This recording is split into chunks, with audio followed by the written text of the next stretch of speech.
What is the funniest story you have ever read on Reddit? Driving instructors of Reddit, what are your worst student driver experiences? Had this one guy, complete novice. However, he'd been out and bought all the equipment, and not cheap stuff either. He had custom-sized fins, a good quality regulator, their works. I really should have seen it coming, he really was in all the gear, no idea, kind of guy.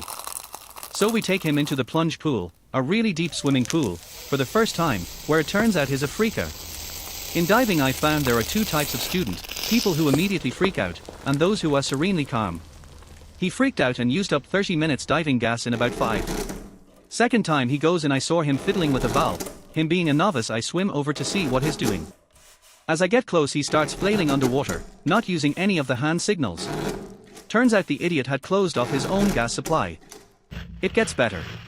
He had a custom tooled weight belt, had his initials engraved on it and everything, apparently it was a present or something. So we're still in the plunge pool and it comes time to get out. I'm still in the water with him at this point. He starts taking gear off to make it easier to get out, breathing apparatus and the like. The next thing that was supposed to come off was his weight belt. What he actually took off was his stab jacket, an inflatable device used to aid buoyancy, and the thing keeping him on the surface. So with nothing keeping him buoyant, and with no scuba gear, he lets go of the side to swim to the ladder.